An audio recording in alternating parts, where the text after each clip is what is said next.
right. Hello, and welcome back to a joint venture between Real Seekers and Reason to Doubt. I'm Dale, the Real Seeker, and I'm joined by Jordan from Reason to Doubt there. How's it going there, Jordan? It's going great. Thanks for having me. Awesome. Yeah.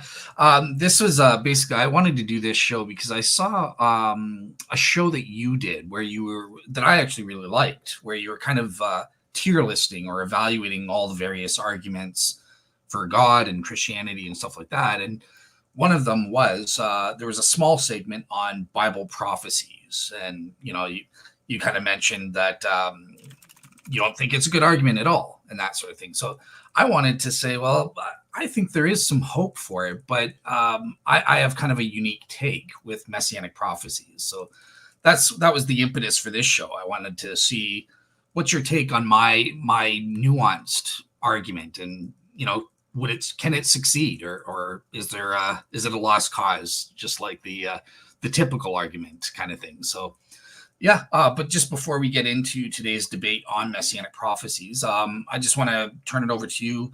What's new with Reason to Doubt? What do you guys have coming up in the future? So Reason to Doubt, for anybody who doesn't know, is a channel I run with a friend of mine named Jared, and we're both atheists, but mainly the channel is about skepticism, right? And so we cover any topic that touches skepticism. Lately, we've been doing a lot of stuff in the Shroud of Turin, so we have recently done our episode on the radiation theories around the dating of the Shroud of Turin. So I think we've got at least one more episode in our carbon dating series there. But I'm also working on scripts for the Salem hypothesis or effect, which basically is why engineers are just the worst people ever and fall for conspiracy theories all the time. And some other stuff like that. I think we got some interviews coming up. So, yeah. Interesting. Okay. So engineers are back with the Salem witch trials. That you guys are. It has no touch with the Salem witch trials. The guy who noticed it is his name was Salem. So that's all. Yeah, that's like that. Now it's basically like if you go on like Reddit boards or something, and there's someone who is claiming to have scientific credentials, and is arguing for creationism, they are likely an engineer. And why? Interesting. Okay. So that's pretty cool. I'll definitely check that out. But for today, we're talking about Messianic Prophecies, and the plan for today is I'll give kind of a quick 10-minute or so opening, just giving my case of my argument. Then I'll let Jordan give kind of a quick response as to what he thinks on it, and then we'll go into a discussion. So that said, let me bring up my slides. Okay. Boom. All right. Hopefully, is that showing up? Jordan? Yep. All good. All right. So the Great Messianic Prophecies debate.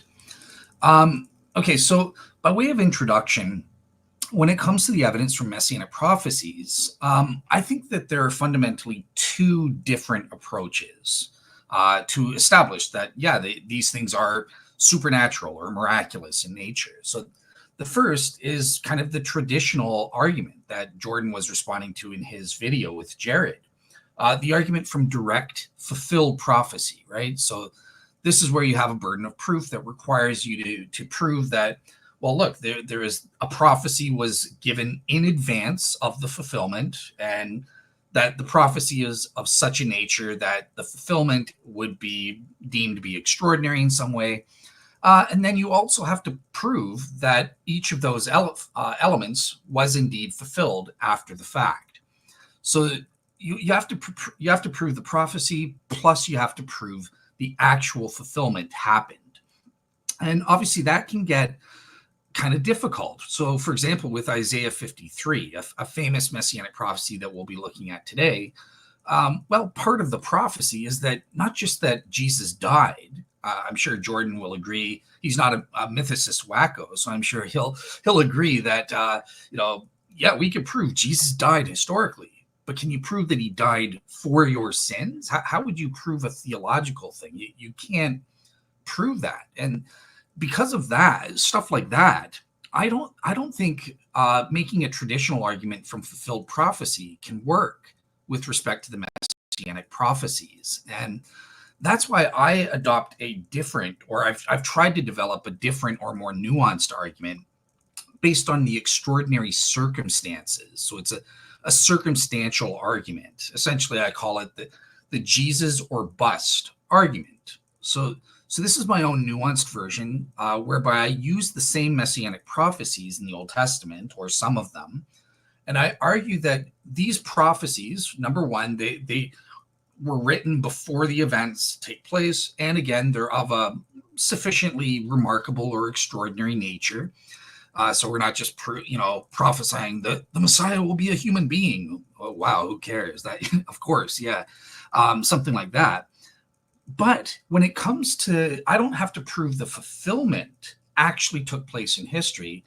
I'm more interested in the can I prove that there was an unfalsified claim to fulfill that those messianic prophecies? So it's on the basis that only Jesus makes unfalsified claims to fulfill these messianic prophecies. Nobody else makes unfalsified claims to fulfill these, or can make an unfalsified claim to fulfill these, and that's unique. And based on that, I think that's an extraordinary circumstance. It's either Jesus or the messianic prophecies, throw them in the garbage. It's a bunch, they're unfulfilled nonsense kind of thing. So that's kind of my argument in a nutshell. That's where it's different. Now, what are some of the potential skeptical defeaters for my argument as I see them? And Jordan, he'll give his case as to what he thinks they are. So I see it that there's 5 potential skeptical defeaters. So there's strategy 1, which you just refute my positive messianic prophecies case, right? So today we're going to be looking at specifically 3 messianic prophecies. So Jordan might come back and say, hey, those don't really predict what you say they are. Or they do, but it's not really remarkable in any way. I mean, you're just predicting the Messiah would be a human being. Who cares? Or something like that. Like, that's not anything that would really differentiate anyone. Strategy 2, again, refuting the 3 specific messianic prophecies I'll be using, but proving that Jesus, or Jesus as per the New Testament, does not make an unfalsified claim to have fulfilled those, right? So you either prove, well, look, there is no claim. Jesus doesn't even claim to have fulfilled them, or he does claim to have fulfilled them, but we can historically falsify that and prove that Jesus didn't fulfill them. That's strategy number 2. Strategy 3 is that, well, outside of the 3 messianic prophecies you've selected, Dale, you're committing a selection bias, because I can point to other messianic prophecies whereby Jesus didn't fulfill these. We can prove he failed to fulfill these. And therefore, all things considered, he's not the Messiah. We don't have Jesus or bust. We just have the situation that it's a bust type deal. Strategy 4, Jordan could provide proof that there's another messianic candidate. So pointing to Bar Kokhba and say, well, look, we have these provable messianic prophecies that are extraordinary, and Bar Kokhba makes unfalsified claims to have fulfilled these. And guess what? We get this situation where it's Bar Kokhba or bust. Or likewise with that, Jordan could say, well, I'll just take the 3 messianic prophecies you use, and it's actually not the case that it's Jesus or bust. We can have Jesus Bar Kokhba or bust, or Jesus Caiaphas or bust, or even as many Jews today, rabbinic Jews today, they try to say, well, look, we have Jesus, a future unknown Messiah, or bust, kind of thing. So that's the 4th strategy. And then the 5th strategy is granting everything I say about the Jewish Messiah, but then saying, but this circumstance is not unique, because I can point to another religion or another thing. In Hinduism, we have a similar situation, or in Buddhism, I can present a case that it's Buddha or bust using Buddhist prophecies or something like that. So these are the 5 ways that I think someone can defeat my argument here. Okay, so with that said, let me get into my case simpliciter. So I'm looking at 3 messianic prophecies. So the first one is from Jeremiah 31, verses 31 to 34, and it's known as the New Covenant Messianic Prophecy. It says that one of the things that the Jewish Messiah does is he will bring about a new spiritual covenant to fulfill the Torah, or the law of Moses, the old covenant. So it says, "Behold, the days are coming, declares the Lord, when I will make a new covenant with the house of Israel and the house of Judah, not like the covenant that I made with their fathers on the day when I took them by the hand and bring them out of the land of Egypt. My covenant that they broke, though I was their husband, declares the Lord. For this is the covenant that I will make with the house of Israel after those days, declares the Lord. I will put my law within them, and I will write it on their hearts." And so basically, this is saying there would be a new covenant, and it would be spiritualized. It would be less outward focusing and more inward focusing, where the purpose of the law would be fulfilled, and it would be within their hearts. So does Jesus claim to fulfill this? Obviously, the Christian Jesus claimed to fulfill Jeremiah's new covenant. And this is actually explicitly said in Hebrews chapter 8, verse 13, where it states in that he says, "A new covenant, he has made the first obsolete. Now that which is being made obsolete and growing old is near to vanishing away." So there's an actual explicit claim. Beyond that, there are many implicit claims. I mean, Jesus gives certain parables talking about the new and the old, such as his parable of the new wine, representing the new covenant, as recorded in Matthew 9:17. And by golly, I mean, look, we have the New Testament. Another word for that, testament, is the new covenant. So even inspired books are representing this new covenant. So I think it's clear that Jesus claimed to fulfill these. There's no way that I know of for Jordan to falsify these claims. No one's proved that Jesus didn't bring in a new covenant. I think it's pretty clear from the origin of Christianity itself that there was something pretty darn new, whereby the old covenant didn't apply to the earliest Christians. Circumcision no longer applied and stuff like that. The kosher laws didn't have to follow that anymore. Okay. So I guess, I don't know, okay, so very quickly, one objection that Jews will give to this is they'll say, well, look, we admit Jeremiah 31 is indeed a messianic prophecy. You got that right from the context. There's no doubt this is talking about the Messiah, but it's not talking about a literal new covenant where the old covenant's made obsolete or is fulfilled.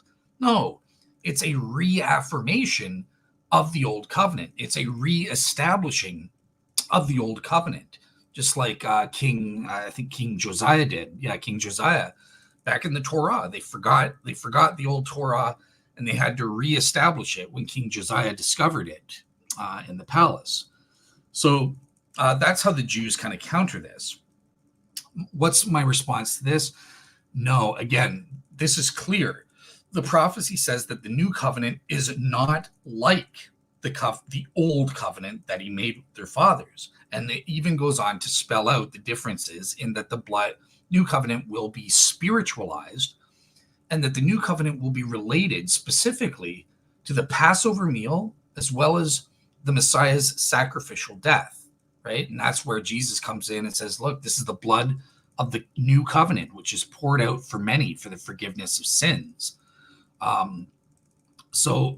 We also know that the new covenant is supposed to be a better covenant. That's in context, right? So the rabbi is saying, well, it's just reaffirming the old covenant. No, that's not reaffirming the old covenant isn't better than the old covenant. That's just going back to what we had before. The new covenant needs to be better in context. And there's also a sense, this is the context of Jeremiah 31 is also talking about the priesthood. Well, guess what? Jesus is said to be our ultimate high priest, our Kohen. He is the intermediary between us and God. That's what the Christian claims about his sacrificial death on the cross. So it all fits. Okay. Next up, we have Isaiah 53. Everybody knows about this, right? This basically prophesies Jesus' death and his resurrection from the dead. And this is by far the clearest messianic prophecy. So here are the elements where it explicitly mentions Jesus's death, or the suffering servant's death. He would be led like a lamb to the slaughter. He was cut off from the land of the living. They made his grave with the wicked, but with the rich at his death. When you make his soul an offering for sin, because he poured out his soul unto death. All of these are explicitly mentioned. His death is also, his resurrection is implicitly mentioned through two texts in Isaiah 53. When you make his soul an offering for sin, that's not, so he's dead, but that's not the end of him, because then he goes on to see his seed, and he shall prolong his days. How can you prolong your days after you're dead? He was resurrected 3 days later, or the prophecy saying he would be resurrected, and that's how he prolongs his days. And secondly, he shall see the labor of his soul, the fruits of his ministry, and be satisfied by his knowledge. My righteous servant shall justify many. Well, that's exactly what Jesus claimed to do. He gave his ministry, and he was led like a lamb to the slaughter. John compares him to the Passover lamb. He was killed on the cross, and Christians claim that was for our sins. He justified many. He was, didn't defend himself against the wicked. He even made his grave with the wicked, because he was crucified by the two criminals. And Joseph, the rich, Joseph of Arimathea, buried him in his tomb. These are just the claims that the New Testament Jesus makes for Jesus. And those can't be falsified, I would argue. So, yeah, Jesus has claimed fulfillment. Now, here's a thing that I think Jordan will go for, because Jordan has responded on his channel that, you silly Christians, look, this is not a prophecy about the Messiah at all. Strategy one here, you guys just aren't reading this chapter properly. It's talking about the nation of Israel. And this is what all modern rabbinic Jews try to claim. But are they right? Well, I have 5 rebuttals to this. So, number one, zero, bubkis, nada. No authoritative Jewish sources interpreted this text as referring to the nation of Israel until Rashi in the 11th century. 1,000 years go by, and no one are the Jews just incompetent? They don't know how to read their own scriptures for 1,000 years? None of them. In fact, the only one who even hints at it is a heretical Christian church father, Origen. But none of the authoritative Jews give this interpretation. And in fact, a lot of them, such as in the Talmud and Targums, give a messianic interpretation to this chapter here, prophecy here. So some ancient Jewish sources refer to this text as a messianic prophecy about the Jewish Messiah. The servant is depicted as righteous, yet lowly and afflicted, despised and rejected. Now, the nation of Israel has never been totally righteous, with literally having, quote unquote, no deceit in its mouth at any time in its history. And in fact, if it is talking about the nation of Israel, this actually violates God's covenant with Israel in the Torah, in the book of Deuteronomy, for example, whereby it says, look, as a nation, when Israel is obeying God, is righteous or obeying God, he will bless it, and he'll only curse it with suffering and affliction when they are disobedient. Right? That's why Jews with the Babylonian exile, for example, that was their punishment. That was their curse. God was cursing Israel as a nation because they were being sinful. But the suffering servant, he's not being blessed when he's innocent. He's being cursed when he's innocent. And that's the opposite of what God does for the nation of Israel. The suffering servant can't be the nation. The servant, after his suffering, was said to be highly exalted, so that kings and leaders, Gentiles, pagans, around the world would stand in awe of him and bow down to him. Well, the nation of Israel has never really been highly exalted to the point that Gentile kings and leaders have bowed down to them and been in awe of it. Really, it's been the opposite. I mean, with persecution throughout the millennia, the last couple of millennia of the Jewish people and stuff like that.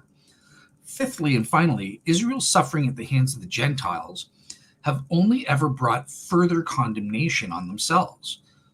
So when God was finished using them to punish the Jews for their sins, Israel's sufferings have never biblically or historically brought healing or redemption to these pagan nations that are persecuting Israel, right? So after God used Assyria or Babylon to punish Israel, well, then God in turn punished Assyria and Babylon, and they didn't bring about redemption and forgiveness. It brought about their condemnation by God in the Bible. So those are my 5 reasons that rule out the nation of Israel as an interpretation for this prophecy. Lastly, we have regarding the timing of the Messiah, right? Because so far, Jordan can grant basically everything I've said, right? In terms of the Messiah must bring about a new covenant, and he would die and rise from the dead. And gosh darn it, Jesus fits that description. Jordan can grant that to me in this debate, and I would still lose because he can say, well, maybe there is no other Jew in history up to today who's fulfilled that, but maybe 50 years from now, there will be another Jewish Messiah. So it won't be Jesus or bust. It'll be Jesus, future unknown Messiah or bust. Well, here's why Daniel chapter 9 is key, because it tells us the specific timing for the Messiah. And it predicts that the Messiah would have to appear minimally and die before the destruction of the Second Temple in 70 AD. Any other messianic candidate after the year 70 AD is falsified by this prophecy. They cannot be the Jewish Messiah. So what does it say? So 70 weeks have been decreed for your people and your holy city to finish the transgression, to make an end of sin, to make atonement for iniquity, to bring in everlasting righteousness, to seal up vision and prophecy, and to anoint the most holy. So you are to know and discern that from the issuing of a decree to restore and rebuild Jerusalem. So, right, so Daniel's living during the Babylonian exile, just for context, right? So the Jews have been, the first temple has been destroyed, and the Temple of Solomon, and they've been exiled to Babylon. And they've been living there for about 70 years. And Daniel's wondering why, like you said, we would only be in exile for 70 years, and then you would restore Jerusalem. So he's asking God, what's going on? Why hasn't this come to pass? And God sends the angel Gabriel to respond and to answer that question.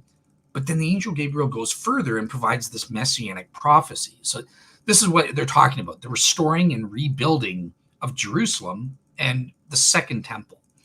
So it's saying until the decree to restore and rebuild Jerusalem, until Messiah the Prince, there will be 7 weeks and 62 weeks. So that's a total of 69 weeks.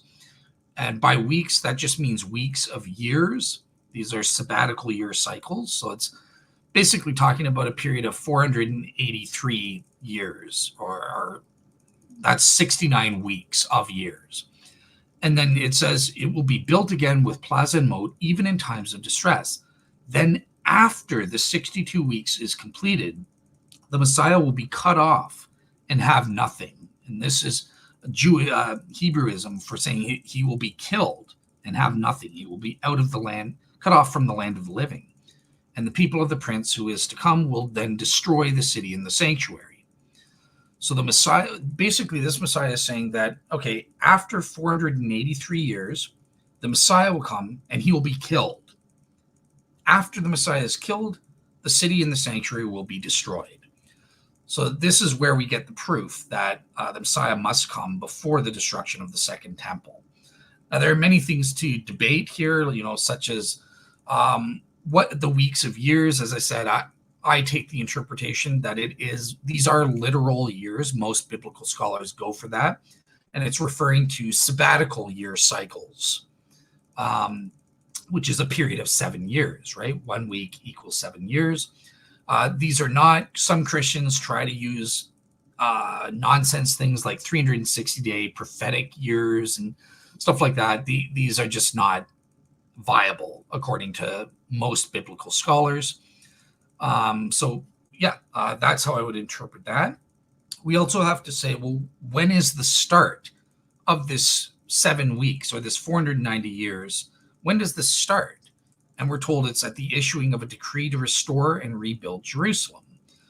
Well, there are different candidates for when they would start. We can go over those just to save time. I won't. I think the best one is in 457 BC, which was the decree of Artaxerxes, which focused on rebuilding the temple. But Ezra was given permission to use those funds to rebuild the walls of Jerusalem. And in the ancient Near East, the rebuilding of the walls represented the city as a whole. That was, in fact, the most important part of the city for obvious reasons, for defense purposes, and that sort of thing. So that's where I would say the start is. And guess what? If you take 483 years away from that, we come out to 27 AD, just the precise year that Jesus started his ministry. He was baptized by John the Baptist, so Jesus makes a fulfillment claim. He was killed 3 years after that, 27 AD, in 30 AD, when he was killed on the cross, and that's not falsified historically. And we know 40 years after Jesus was killed, the second temple was destroyed in 70 AD. What about the specific things that the Messiah is said to do? Does Jesus make unfalsified claims? Well, to fill up the transgression. Well, again, Jesus' death on the cross is said to satisfy the people's transgressions or sins against God, right? This is known as the satisfaction theory in atonement theories of the crucifixion. To seal up the sin. Again, Jesus was the perfect sacrifice for sin, offered to forgive mankind's sins once and for all upon repentance. So the sin problem was decisively sealed, and death was defeated on that day when Jesus died. And this is in Hebrews chapter 10. To make atonement for iniquity. This is, again, it's obvious, right? It's kind of saying the same thing, but we are able to be redeemed, or we can be atoned at one-ment with God and reconciled to him through what Jesus did on that cross, his death and resurrection. And again, these are explicitly stated in the New Testament text. To bring in everlasting righteousness.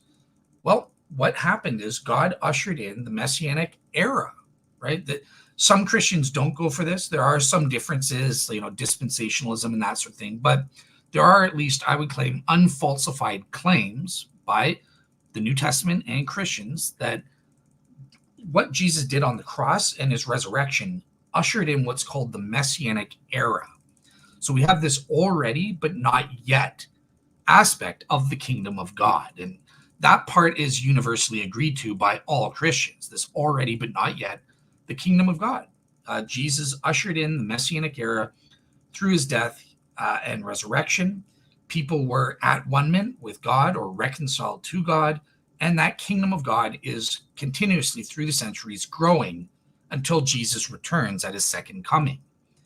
To seal up vision and prophecy. So, once again, all these prophecies Jesus fulfilled, and he claimed to complete all of the Old Testament prophecies concerning the Messiah.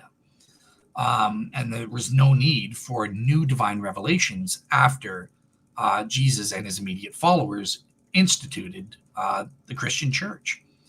And then finally, to anoint the most holy. This is the most difficult one to understand. Well, what is the claim? How did Jesus fulfill this?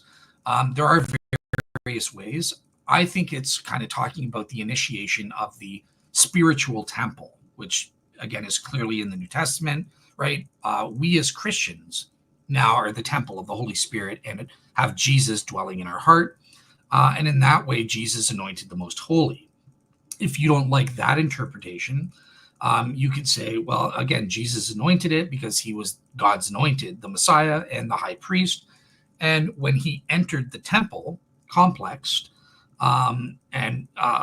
right before he was killed and stuff like that, that's another way Jesus could have claimed to anoint the most holy.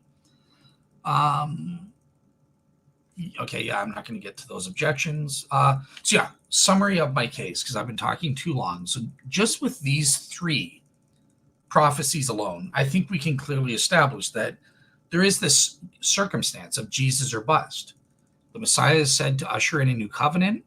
Well, Jesus claimed to usher in a new covenant, and that's been you can't really falsify that, especially because it's a theological claim.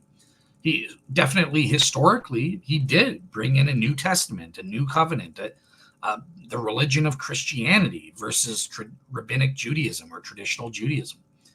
The Messiah would die and rise from the dead to atone for sins. Once again, Christianity claims that about Jesus. Jesus claimed to die on the cross for our sins, and 3 days later he rose from the dead. And then finally, the timing. The Messiah would be killed before the destruction of the Second Temple in 70 AD. Gosh darn it, Jesus was killed in 30 AD. And this happened before the Second Temple was destroyed 40 years later. So it's all check marks for Jesus. And I would submit that there is no other Jewish candidate, Messianic candidate, that you can point to who even makes unfalsified claims to have fulfilled just these three elements. So it's unique. We have Jesus or bust. So that's my opening case in a nutshell there.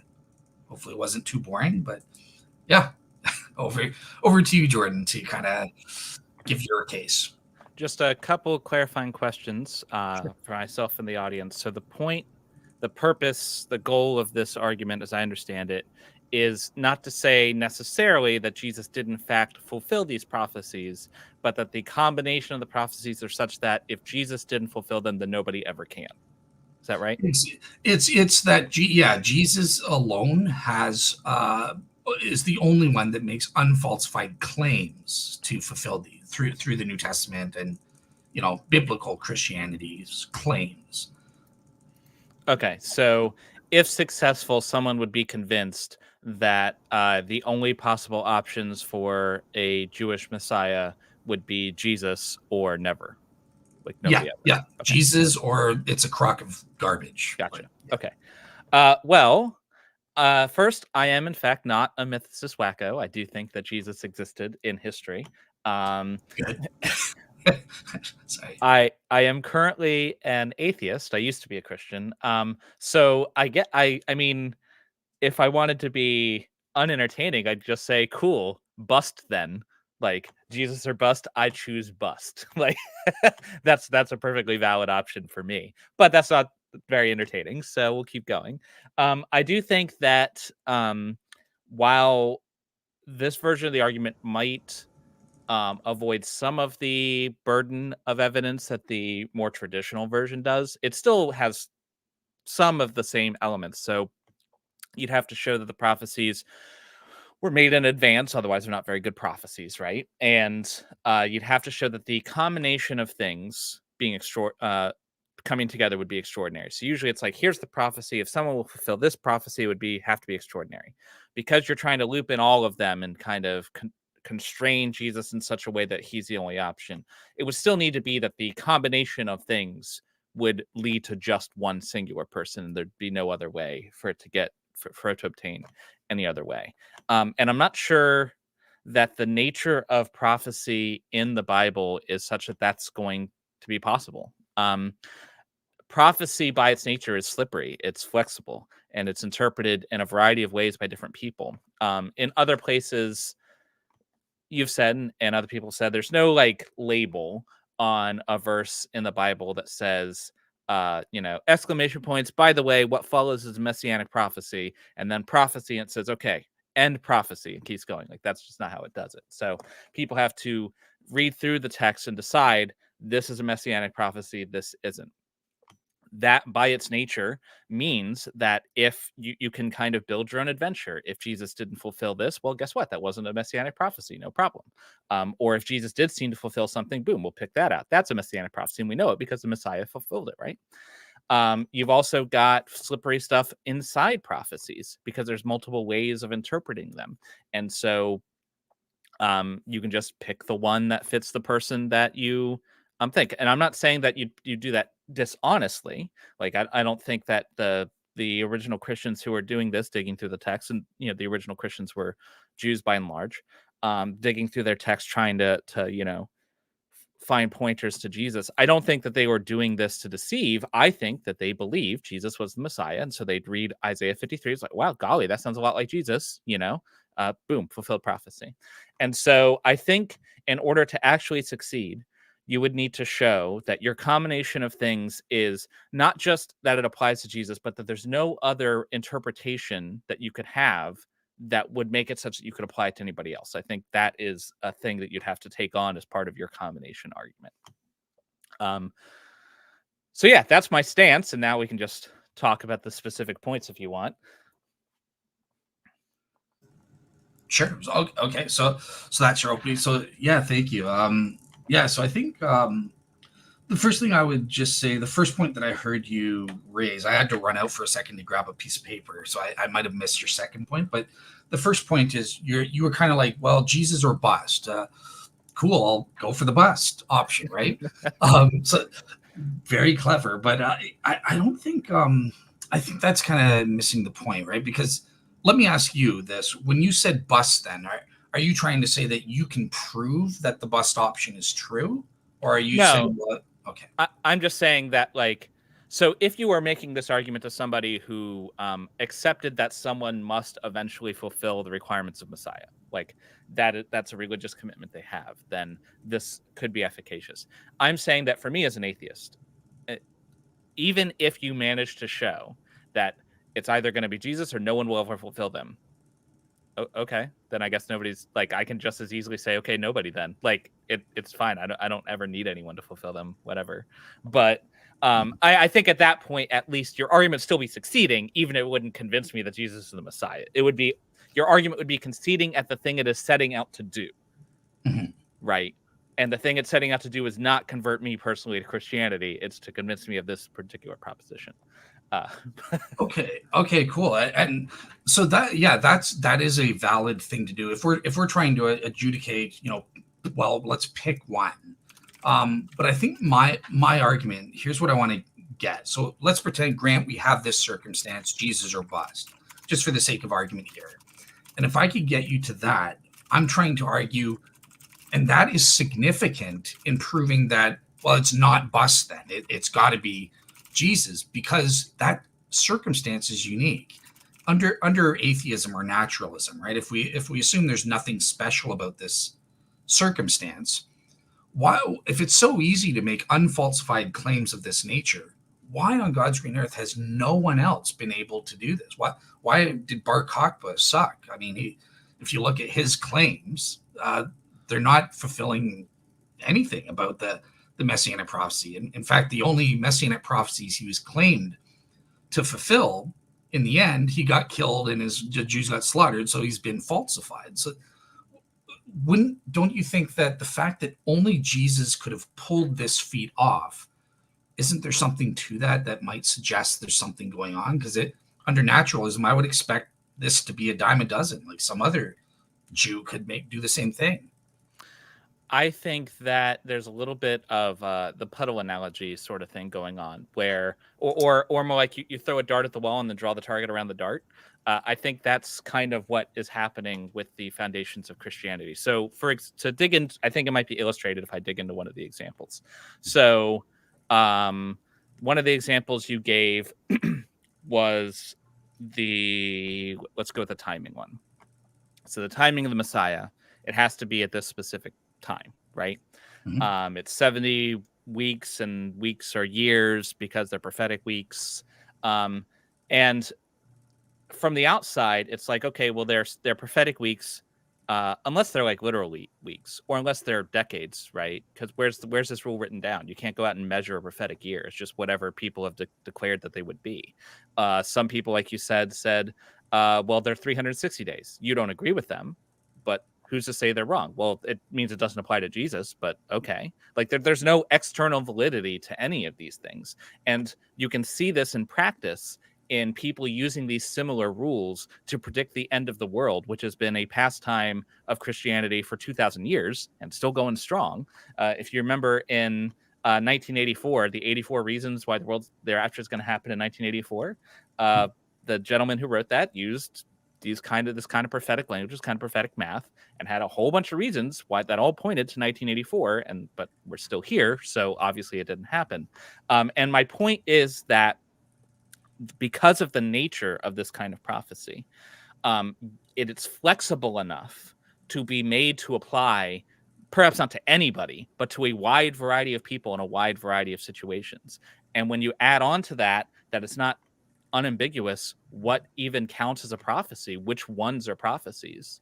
Well, if person A says he doesn't fulfill this prophecy, you always have the option to say, well, that's not actually a prophecy, and so you can kind of build your own adventure to get to Jesus. And so I'm not sure that you can get to the point with this kind of material that you could ever say unambiguously and clearly only Jesus could have ever done this, because the conditions that Jesus is intended to fulfill could easily be argued to be otherwise. Okay, so I take your point. Those were second and third, and I was going to address those. But just before I move on from your first point, for the sake of argument, let's say those are not issues, because I think I can prove the elements I've chosen here. I can prove those objectively are the correct interpretation. It does apply to the Messiah. They are, in fact, Messianic prophecies. For the sake of argument, if I've done that, and we arrive at this circumstance of Jesus or bust, would you then think there's something to it? Well, it would depend on what the circumstances were. So like you mentioned, for example, if you could make a prophecy where the Messiah would be human, like, okay, cool. Or like a prophecy where the Messiah would be born of a young woman. Okay, there's like 4 in my local high school, so like if it's a combination of things like that, then no. But like if hypothetically you could show this list, no more no less, are the Messianic prophecies, this combination is extremely unlikely to have happened for anyone. Like it's not something you would have expected any human alive to have fulfilled, and then this guy fulfilled it. That might be an indication, depending on how unlikely it was, that there's something going on. Okay. So I think with the 3 that I've given, right? So he would usher in this new covenant. He would die and rise from the dead, which is, not going to happen naturally, or very, very improbable to happen. And this would all happen before 70 AD. Would that combination would qualify as kind of, that's not just predicting he'll be human. I mean, those are unusual things. I mean, I know there's a lot more of things that you predict, and we're not covering all of them for the sake of time. So, like, if you got to the point where the combination of things were such that no person in history, if you were to run history, you would expect to get 0 hits. Then the fact that you got 1 hit may indicate something significant. Maybe not. I mean, probability works weirdly sometimes, but. Gotcha. Okay, cool. All right, so let's move on then, because obviously the key is are these interpretational issues and stuff like that, right? So, and that's why I was very careful when I was selecting things that would be uncontroversial. Like, so I focused in on elements that even rabbis would, for the most part, agree with and stuff like that. And I've provided certain reasons, right? So with the new covenant, Jeremiah 31, just to start with that one, even modern day rabbinical Jews, everyone, it's uncontroversial that this is in fact a messianic prophecy. There's going to be debate as to how we interpret it, but we at least go, yeah, this is about the Messiah. Do you think that's an objective element, or do you have doubt that that's a messianic prophecy? I don't care to argue it. Sure. Okay. All right. Fair enough. Okay. And in terms of bringing in a new covenant, then, so this is where Jews and Christians would disagree with each other. They would say, well, by new covenant, Christians say it's a fulfillment, right? It's literally something new, right? So, for example, you don't have to get circumcised. Gentiles don't have to follow the kosher laws. There are clear differences. And rabbinic Jews will say, no, it's just a reestablishment of it. I think I gave reasons as to, hang on, let me share my screen just to help remind you, so here's one, there we go. So I tried to give reasons as to why my interpretation is objectively correct, and that people who interpret it otherwise, they're just objectively wrong, at least on a balance of probabilities, right? So, um, is this not it? Yeah. So for example, it explicitly says in the prophecy, and this there's no translation issue here, that the new covenant will not be like the old covenant that he made with their fathers at the time of the Exodus with Moses.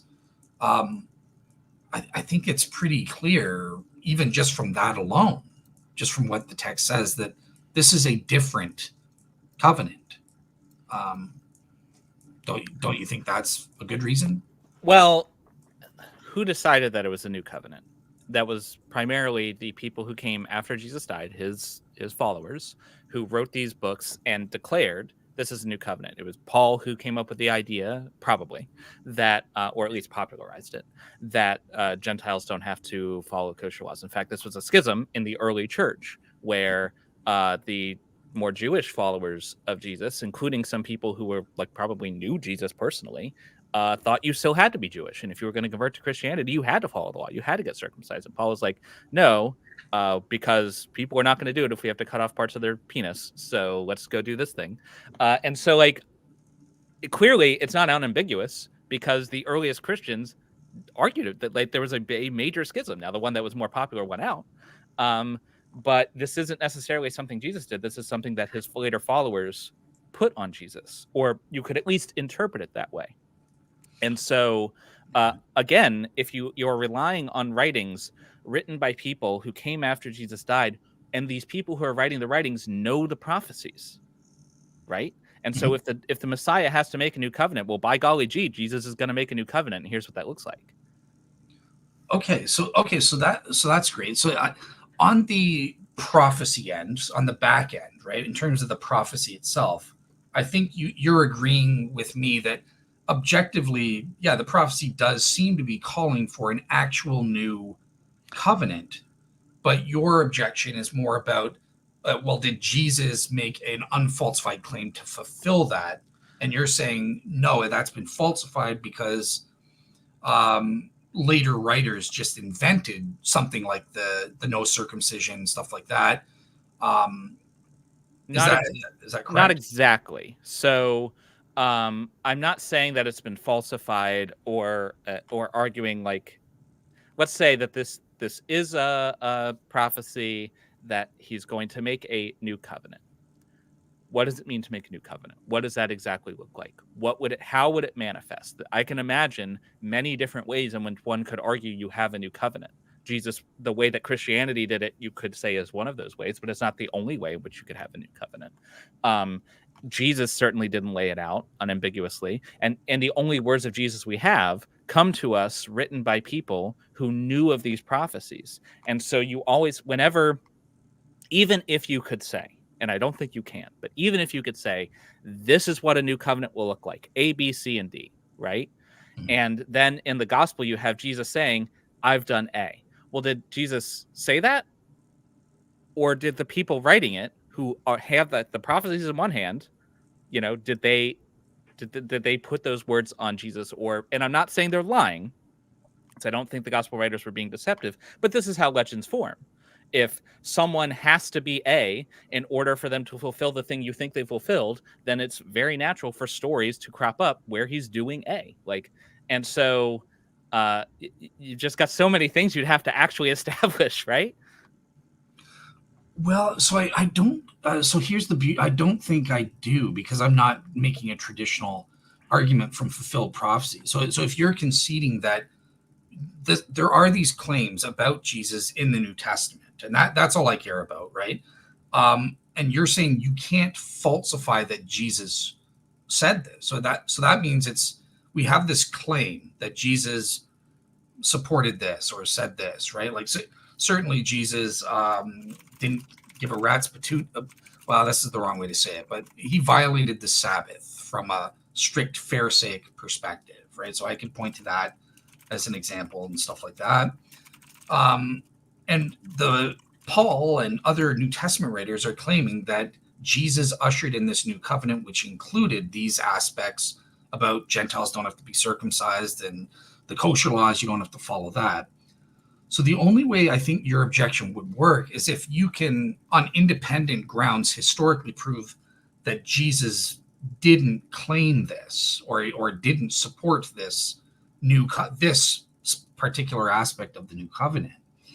And since you're saying you wouldn't make that claim that you can falsify it, then we're just left with, great, well, we have an unfalsified claim, and that's all I need for my argument. Does that make sense? So if you're trying to argue that Jesus is unique in this, that Jesus' situation, that not just that Jesus is unique in the history we have so far, but Jesus will forever be unique in this, right? Then this combination of things need to be such that nobody else could do it. Well, literally anybody could say that they made a new covenant if their later followers declare that they did, because there's no one unique specific way in which a new covenant has to manifest. It just has to be new. And so, like, whatever new means, the later followers of whoever this future Jesus Jewish Messiah would be could just declare this. No, that Christian one, that wasn't actually new covenant. This one, this is the real deal. This is the new covenant, right? And so, like, even it doesn't matter whether Jesus did it or not, whether even Jesus said it or not, because you don't need it to be just Jesus did it. You need to be Jesus did it, and nobody else ever can. And I don't think that this is the kind of thing that nobody else can ever do. Fair enough. So, okay, so I have two last responses on this thing. So the first thing is I would say, well, no, be careful, because remember, it's not just that anybody can do this. It has to be somebody before 70 AD, given Daniel chapter 9.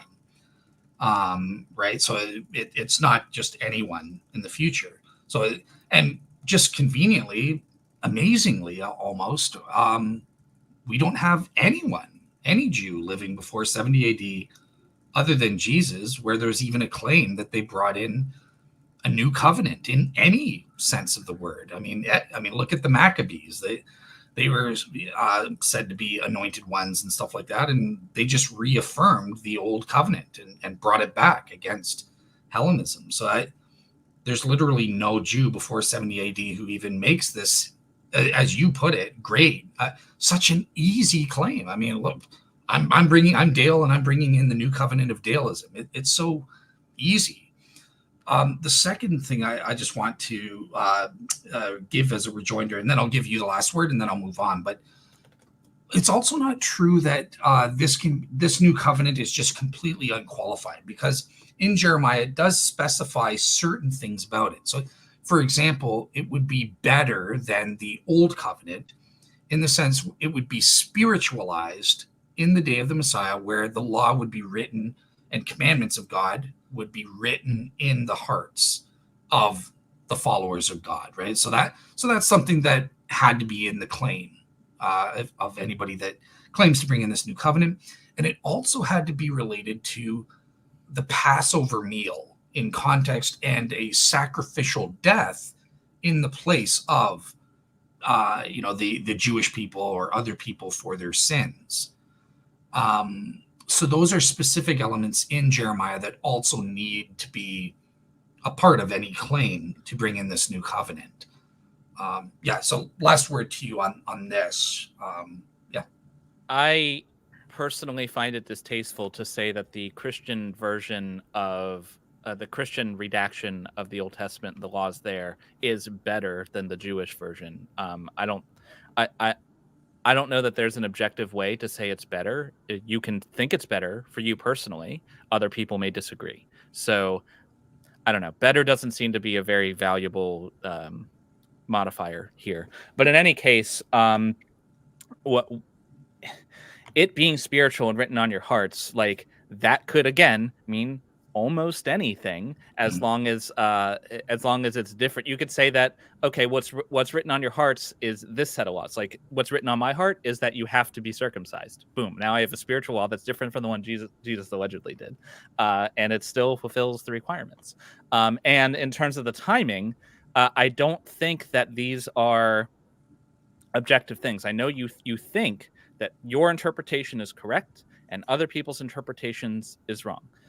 However, even within your interpretation, you're picking this start for the nation of Israel versus this other start, which could be argued, or you're taking this version of what a year means versus this other version of what a year means. And I'm not even arguing that you're wrong in that that's the correct interpretation or whatever. I don't think there is a way to say who is right aside from your answer gets you to Jesus. And if someone else's answer got them to Jesus, that would be the one that's right, because Gotcha. Jesus is the Messiah, Yeah. Okay. Yeah. I probably see the last word, but I'm just gonna say something because I'm gonna agree with you on something that you said. So in the first place, one thing in terms of better, that's Jeremiah who's saying this. So the prophet is making this qualitative assessment, but I agree with you. Even granting the spiritualization of this new covenant, well, even that itself is still kind of vague. What exactly does that mean? It's still not specified. So I agree with your point there that there are multiple ways that could be fulfilled. Yeah, it just so happens the only way we know of, the only one who's ever made a claim is Jesus that I can think of. So all right. Real quick before we move on, just to get, since I got some people in the chat who had a question to get the audience in. It's a question for you. Yep. Nitty says Clement, Hippolytus, and Irenaeus all gave completely different dates of fulfillment. What does that tell you? Okay, so let's go to Daniel 9 then. So because you raised that and about the dates. So okay, so one thing you mentioned is that there are multiple points for this to start, right? So we know what's relatively uncontroversial, I'd say, is that there is a period of 490 years. And again, rabbinic Jews, Rabbi Tovia Singer, the most anti-Christian, anti-missionary in the world, also agrees with this. And it's just the way the language is. I can't pronounce the Hebrew, but Shabueh, Shabuim, something like that. But this 70 weeks of years it is 490 years. Where I'm bringing in an interpretation is that I think those 490 years are literal years, and I can back that up. And so there's not a 360-day thing that only biased Christians who want to get it to fit Jesus are the ones who say that. So no other scholars admit to that. But in terms of the starting date, I don't think this really matters because I can take whatever. There are only 5 options, okay, that the Word of God allows for the starting date. So these options here are exhaustive, right? So you on the farthest end, you can have what is the word to rebuild and restore Jerusalem from the Babylonian exile? Well, some Jews will say, well, that was before the city was even destroyed. That was Jeremiah receiving the 70-year prophecy that Jerusalem would be destroyed by Babylon for 70 years and the people would be taken into exile, but then the city would be restored. So you can either say at the earliest, it's 605 BC for the start of this Daniel 9 prophecy, okay? And if you fill out, do the math and stuff like that, we end up in the Maccabean period or something like that. Okay, great. Well, that's still before the Second Temple was destroyed in 70 AD. And yeah, the Messiah, Jesus, if it's Jesus, he was killed after the Maccabean revolt, a couple hundred years afterwards. So it could still work there. Now, if we do the commission of Artaxerxes, this is the latest, so 446 BC, then we end up at 38 AD. So this is the only one that creates a problem for Christians, and that's why they invent, it's 360 days or something like this. But here's why I would favor that. I would say this can be ruled out as the only problematic thing objectively. So number one, this is not a royal edict. The Commission of Artaxerxes, it doesn't mention rebuilding the city as a whole. And because it's not an official royal edict, it's simply a restatement of the previous one. So here, the one in 457, the one that I'm favoring, is an official edict. And again, it does speak of the city's walls being repaired with the funds being needed. And walls in the ancient Near Eastern are represent the city as a whole. That's not controversial. Um, so yeah, basically, what I would say is the way I'm using Daniel 9 for the prophecy about the Messiah specifically works for all four of these options, with the exception of this one. And this one can be objectively ruled out. So does that answer Nitty's question? I think that Nitty is saying that the mere fact that the patriarchs all give different dates and come to a different way shows that it's not specific. But I think I'm not even sure that I'm convinced that this has to be before 70 AD, because there's always this inbuilt flexibility in these prophecies. You can always appeal to the spiritual realm or to prophetic non-literal language. And so, for example, if it has to be the rebuilding of the city walls of Jerusalem, well, Jerusalem still exists, so you can always rebuild those walls if that's the marker you had to have.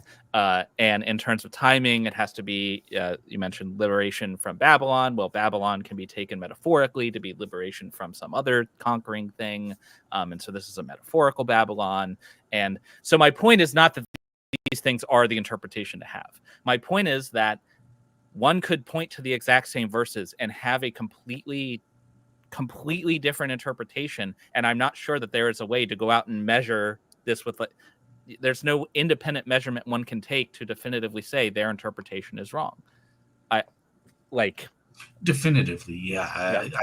I think that's true. Sorry, I interrupted. Go ahead. Yeah. And so because it's so slippery, it could always apply. You can always reinterpret it a different way. And so I'm not again, I think that's this endeavor of trying to constrain Jesus is a clever thing, because then you don't have to show that he actually did it, right? And so that's a huge relief, right? That you don't, all you have to show is that someone claimed that he rose from the dead. You don't have to show he claimed from the dead. I mean, that's that just like orders of magnitude helps your case, right? But yeah. Still, I just, the nature of prophecy is such that it's not really amenable to being locked down like this.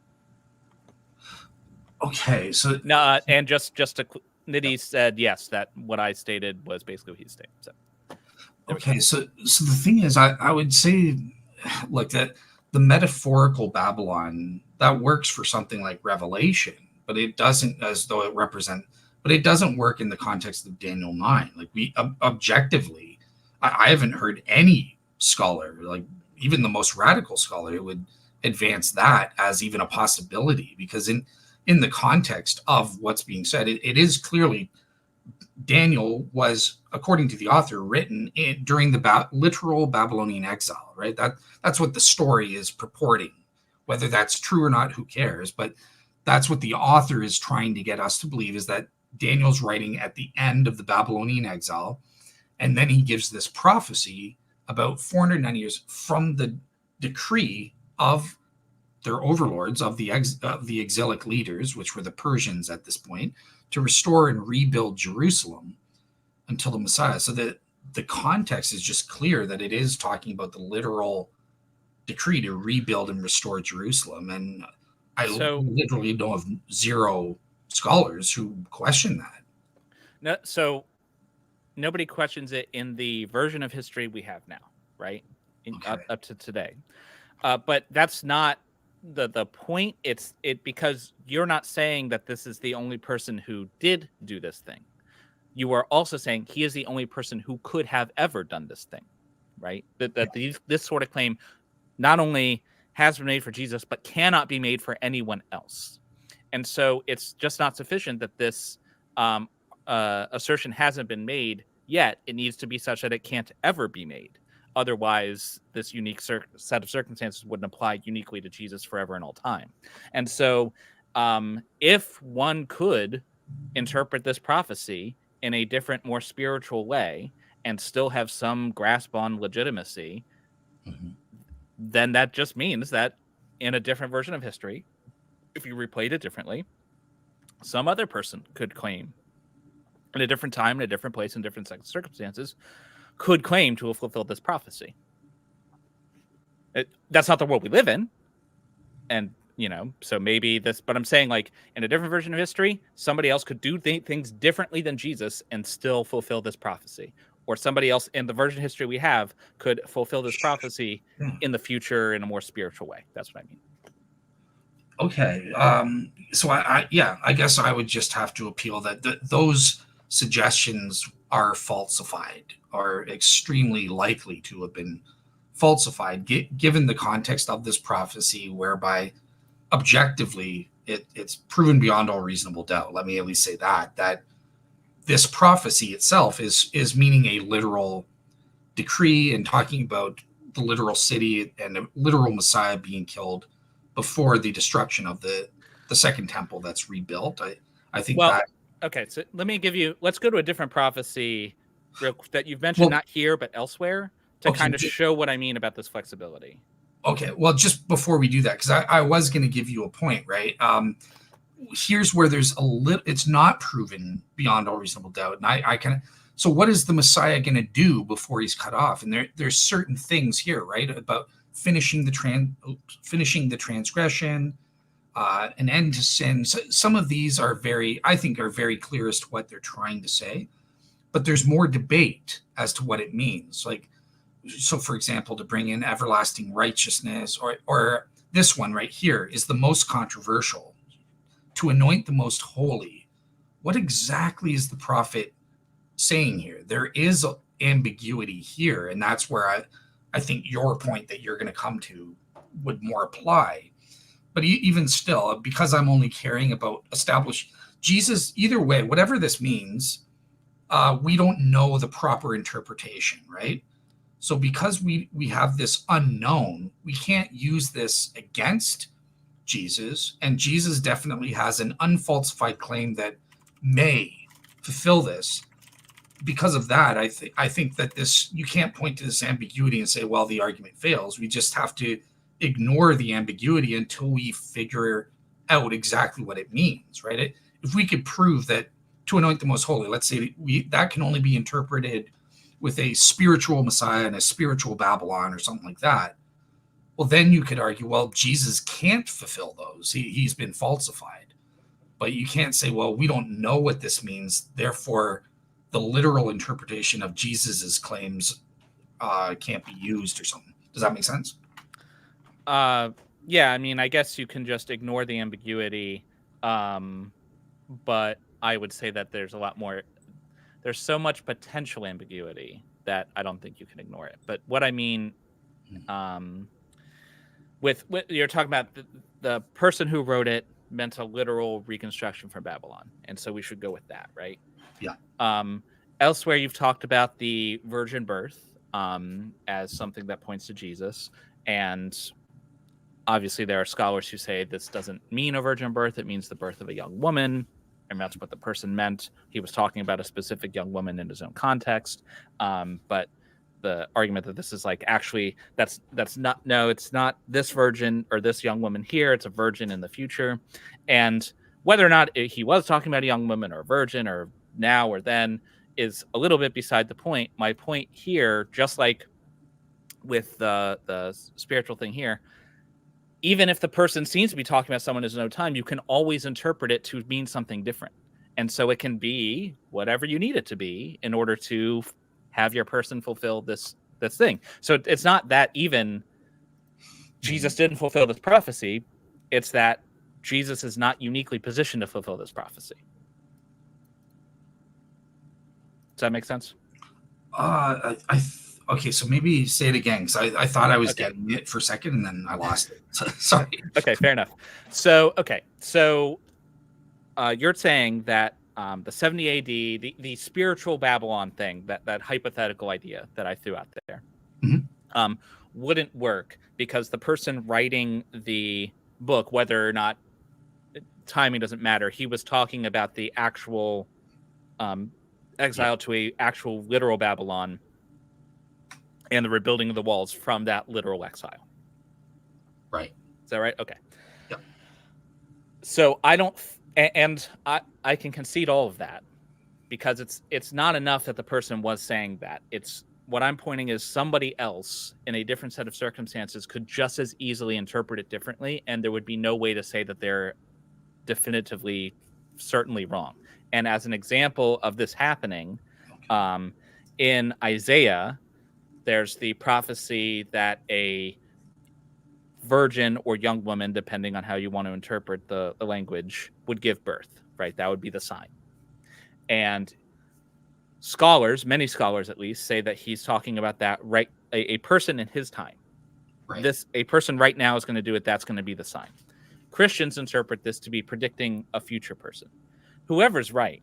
The point is that it can be mean in his own time when you need it to be in his own time, but it can also be a more spiritual or future looking thing when you need that. And which one's right? There's no one to say. Does that make sense?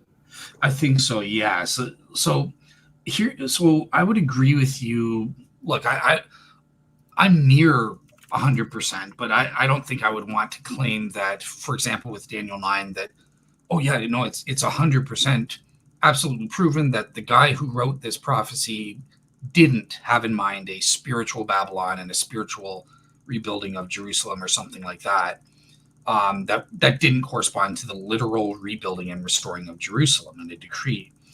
But that's why I would say, objectively speaking, we don't need absolute certainty. I'm just following a balance of probabilities. And with this particular example, the evidence is so strong, that I would say it's proven beyond all reasonable doubt. It's more than 95% certain that that is what this prophecy is saying. But in order for my argument to work, the point is, I don't need to have absolute certainty that my reading of the prophecy is correct. So long as I can prove on a balance of probabilities as to what the prophecy is and as to what Jesus' claims are, and that it's not falsified. Obviously, the more probabilities involved, you've got to put that together and stuff, right? But once you put all those elements together, if the total is it's 51% or more proven that, yeah, the prophecy said objectively this would happen,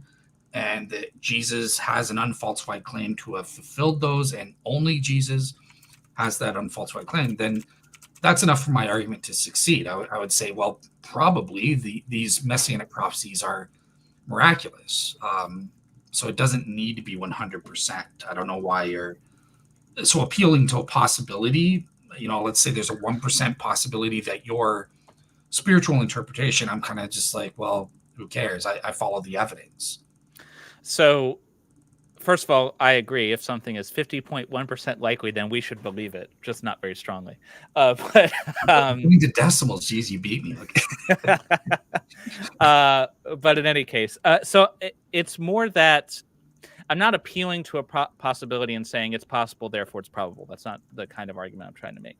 I'm trying to say that I don't think you can put you can analyze it with any kind of certainty, because they're equally just as valid interpretations in the context of the way that prophecies are interpreted.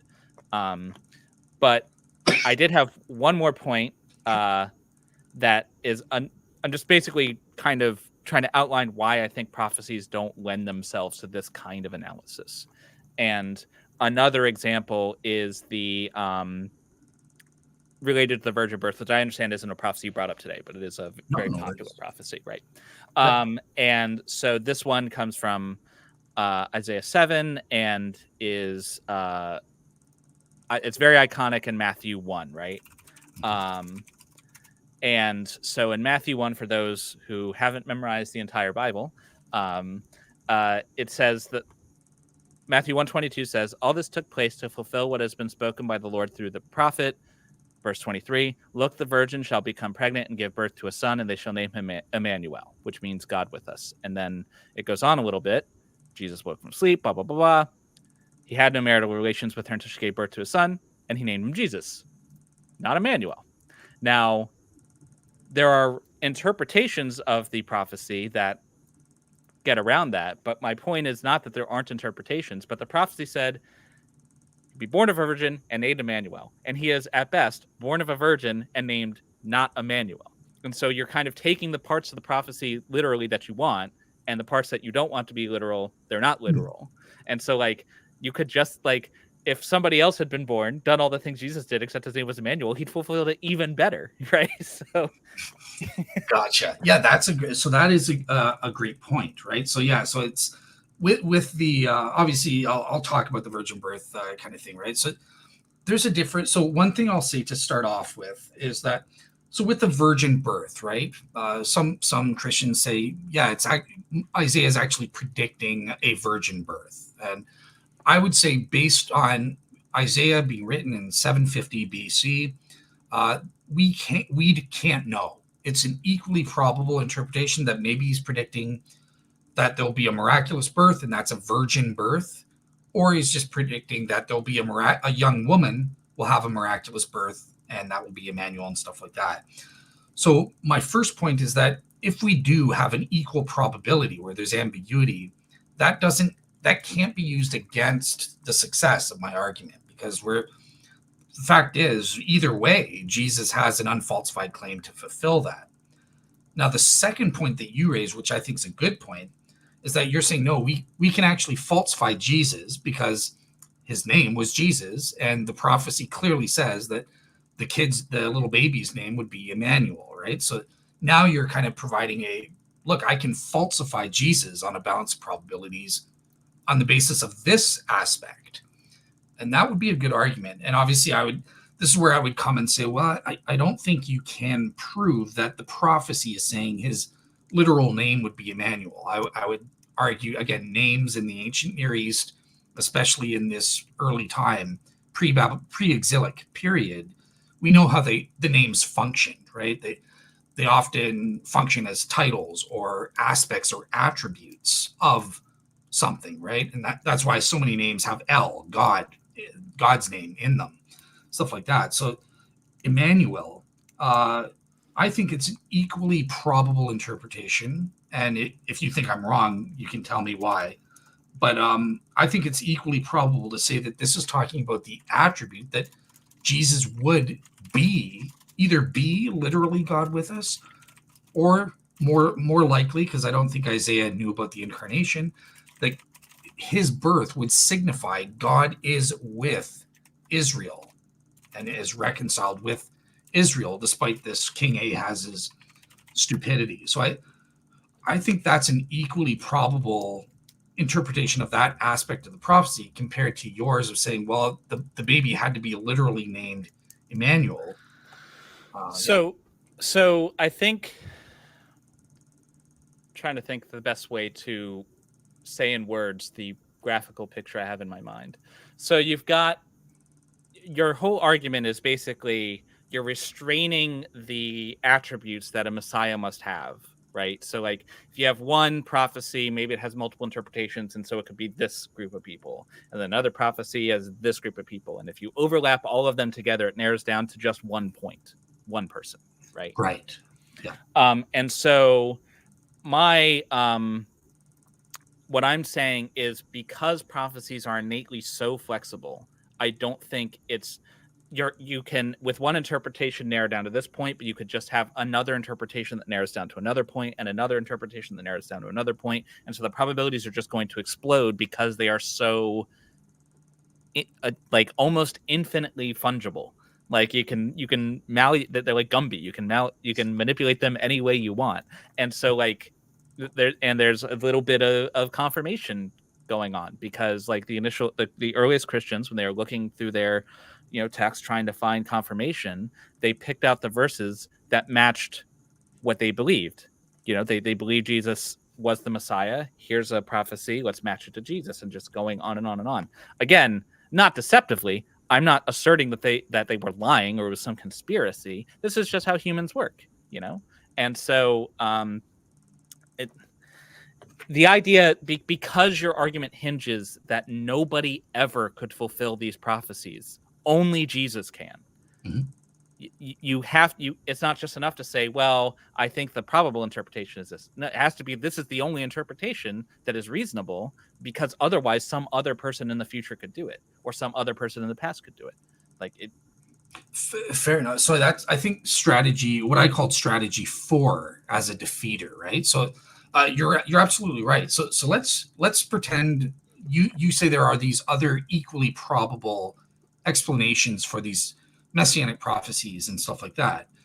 Great. If it's equally probable, then you can falsify my argument, because yes, maybe I get the circumstance of Jesus or bust given my interpretations of Isaiah 7:14 and stuff like that. But because I've admitted there are equally probable other alternative explanations of these prophecies, you can put those together, and you can also construct Jared McComb or bust, right? His last name's McComb, right? Yep. Okay, good. I got it. I'm learning. So you can also do that, and that would falsify my argument. Here's my simple response. The problem is you can't do that. Nobody's been able to. Can you point to one example where you give these equally probable explanations of Daniel 9 with the spiritual thing and whatever the alternatives are? In Isaiah 7:14, it's a literal Emmanuel and stuff. Who is this other candidate before 70 AD that fulfills this alternate cumulative case? Well, I don't concede it has to be before 70 AD, but leaving that aside, Okay. I think that requiring that someone actually did it is a little bit of a catch-22, because the oxygen for someone to have done that has been already eaten up. That we have no idea how many people may or may not have claimed to have done any subset or all of these things or more of these things in the first century, because we don't have an exhaustive record of every religious claim made in the first century. What we do have is the one guy who was successful, right? And so nobody else can come and do this same shtick, because there's already a religion for that. If you're going to make a new religion, you need to be at least somewhat different from the old one. And so it's just not likely that someone will become popular enough to be a major player in this scheme, because Jesus has already claimed that spot on the board. Does that make sense? It does. So two points. I will agree fully with you that if you're saying, I don't think this is provably true, but for the sake of argument, if there's an equally probable explanation of Daniel 9 or any prophecy, messianic prophecies to do with the timing that can include a future one, then yeah, you win. You can just say future unknown Messiah does that, and you've defeated my argument. So that would depend on me, and I think I can meet this burden of proof, and I've done so with Daniel 9, but there's also Haggai chapter 2 and Malachi as well that I could use. But so long as I can prove that it has to be before 70 AD, then you can't appeal to that. Now, your second point is okay, let's assume that I can prove this, so it has to be prior to 70 AD. And you're saying, well, the subset, we don't know who's made. Maybe some random guy made a bunch of claims to do all these interpretations and stuff like that. So on that front, I think for our purposes in the show today, given the prophecies that I presented, maybe there's an unknown guy who claimed to die and rise from the son of a gun, die and rise from the dead, and to have brought in a new covenant, and he lived in 100 BC or something like that. So if there is, that would defeat my argument. But that's where I would apply to other messianic prophecies, perhaps something like the Messiah must be a light to the Gentiles, meaning that his claims have to be known throughout the world. And on that front, I could falsify these anonymous people that are just unknown to history, perhaps. So, but yeah, that would be outside the scope of the prophecies I used in my case today. But do you think that could be done if I bring in certain prophecies that say, and this Messiah needs to be known historically about? He can't just be anonymous, or only if they were in such a way that couldn't ever happen in the future. Because again, this has to be you're saying that this is Jesus not just now but for all time. Like it's Jesus or bust. It means Jesus or bust forever. But before we move on, though, I do have a super chat, but I don't think I can put it up because I think sure. you, There's no comment on it. Yeah. So I think it's supposed to be David Haxor, if I'm reading my leet speak right, gives 10 beaver bucks with no chat. Thank you so much for the super chat. If you do have a question or something, just tag me in the chat and I'll make sure to hit it. But thank you very much. Appreciate it. Yeah, and by the way, the audience is free. So if when I'm looking at my slides, if you see questions or comments that you want me to bring up, just let me know and I'll bring them up. All right. So, okay, and I fully concede that, and yeah, I think I can do that by establishing it has to be before 70 AD, and then I would also bring in other things to say, and whoever this person is, he needs to be known. But I admit the three prophecies I presented today don't do that. Well, he needs to be known, but the knowing part could presumably happen in the future, right? So like for the light to the Gentiles thing, like maybe this, I'm trying to think of another. So he died and rose from the dead before 70 AD, but it doesn't become known until 2050. Right. Okay. And again, I'm not saying that this is in fact the case. I'm just saying that I think the burden of narrowing down to one person forever, the tools you're being given to work with, I don't think are amenable to that. Gotcha. Yep. I will concede that is a good point that I haven't thought of before. And so I need to go back and look if I can eliminate that possibility, because the prophecies that I'm thinking to do that don't because in fact they do seem like they're almost speaking about could include the end times. Now I will concede that nobody, like, it seems very unlikely to me that I was going to say it's very unlikely that somebody else is going to come along and kind of fulfill that stuff, but then you have splinter religions from Protestant, or I don't want to say mainstream, but more past traditional Christianity, like Mormonism and stuff like that do not exactly the same thing, but kind of similar. So, I mean, I don't know. Who knows? Let me ask this as kind of a meta question then. Like, do you think it's reasonable to just constantly go? Is it reasonable to even appeal to a future unknown person who could do it when right now the situation is we have Jesus or bust? Like, why wouldn't we have already? Couldn't we expect that there would have already been at least one other person that we do know about now that to rule it out? Like, why is it in the here and now we have this unique situation?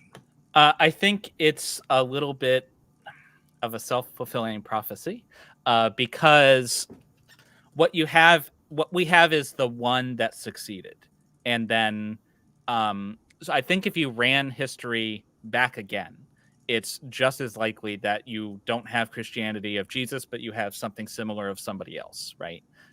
So to say that we have nobody else now who has fulfilled this spot I don't think it's as forceful as it sounds. It's kind of like somebody wins the lottery, and it's an extremely improbable event, right? So it must be a miracle, but of course we know it's not, because somebody was going to win the lottery. Now, granted, somebody fulfilling this exact thing isn't as certain as somebody winning the lottery, but like I can imagine plenty of other universes where it's like, how is there nobody else beside our Lord and Savior Matthew? Why did nobody else fulfill these prophecies? They just don't seem to be of such a nature that no other person could have been claimed to fulfill them. Now, and that's particularly true because it's only claimed, right? Because the resurrection is merely a claim in this argument. I mean, I'd say that if Jesus did in fact rise from the dead, that'd be pretty darn compelling evidence to me. But then of course, if you're going to use that, that brings in a whole lot of baggage, which you're avoiding by not having that as part of your argument. Gotcha. Okay. All right. Cool. So, I do have one thing I was going to want to ask you, but before I do, I think we've covered the two of the prophecies. Is there anything about Isaiah 53 that you wanted to say? Because I know in your video you did go for the nation of Israel as an equally probable interpretation. Have I refuted that to your mind, or? It seems like, I don't want to repeat myself. It seems kind of beside the point, because I think somebody else in a different set of circumstances could just as easily reject the Isaiah as a prophecy on the basis of it referring to Israel. And also, if the prophecy is that someone is going to suffer and die and then rise from the dead, sadly, people have been suffering and dying, perhaps not rising from the dead, but suffering and dying with a fair amount of regularity since the beginning of time. So if your prophecy is that somebody's going to get the crap beat out of them and die as a result, well, yeah, well, it is a little bit more than that, but I take your point, but I would say just remember where is it? Yeah, so like he was led like a lamb to the slaughter, so it means he was executed judiciously, and he didn't defend himself legally. Um, so like that has to happen. Obviously, cut off from the land of the living. Yes, I take your point. He also made his grave with the wicked, but with the rich in his death. That's something that's pretty specific kind of thing. The other stuff is just he died. And then obviously the resurrection is unique. It's a kind of a unique claim. So there's a little bit more, even to the death claim. Like there is a little bit more specificity in there, I would say. I mean, I'd happily concede if Jesus rose from the dead, then you've got a pretty strong case. Of course, it's big if true. Well, I think pointing at that prophecy though gets back to what I was saying of people writing the gospels we have with the prophecies in hand, which I understand for your case, it's sufficient that they make the claim, right? That's all you need. But for it's an unfalsified claim, because if you have a falsified claim, who cares? It's been false, but it's also kind of unfalsifiable. Like it's impossible in any practical sense to falsify, because if Jesus didn't get thrown in a grave of the rich, with Jared Joseph Arimathea, there's absolutely no way we could ever find that out. So I would sorry, are you finished your point? I don't want to interrupt. Yeah. So I would disagree with that. I mean, now the facts are that you can't falsify it, because I think it's actually true. But I mean, it would be easy to falsify this. Bart Ehrman thinks he can falsify this. He doesn't believe the empty tomb story is historical, and he thinks he has good historical reasons. So there are ways to falsify these claims, right? If Jesus mythicism. Okay, if Jesus didn't exist, then he didn't die. So, or if you think there's evidence for a swoon theory. So, yeah, my point is there. Go ahead. Sorry, I interrupted. No. My point is that there are plausible ways to falsify these claims. I guess. Well, when I was thinking falsified, I guess I was thinking more definitively. You could certainly argue that it's improbable. I personally agree with Ehrman, but what I mean is there's no way you could, if you found a tomb that was supposed to be Jesus's and didn't have Jesus in there, or did have Jesus in there, it's not like we have Jesus DNA. He wouldn't be in there because he was resurrected allegedly, right? So if you went and found a tomb, this is Jesus of Nazareth and there's a body, there's no way to tell this is actually Jesus' body, because there's just no way to tell, So that's the kind of thing I mean by unfalsifiable. But you could make other arguments to argue it's probably not true. Yeah, and that would be sufficient to, again, all things considered, obviously just taking one thing in isolation, but to defeat my argument, you just need to establish that it's falsified on a balance of probabilities. I don't care about absolute certainty. That's not a requirement for truth. Okay. So if you could go ahead. So when you said falsified, what you meant was unlikely to be true. Yeah, exactly. And obviously, again, you need to look at all things considered and stuff, because if there's a 51% probability that, let's say, the evidence that you're convinced that Jesus wasn't buried in a tomb at all, so that isn't a historical fact. Obviously, we can argue and stuff like that, but it wouldn't be game over for my argument just based on that, because there's a 49% possibility that you're wrong. So that's where you would need to put all the evidence for every aspect together and to find out what overall is more probably true. I don't know how I would go about putting all those aspects together to make that But- decision. But So one of the features of prophecy is supposed to be like when you were describing prophecy originally, so it has to be done in advance. It needs to be extraordinary that it would be fulfilled, right? Mhm.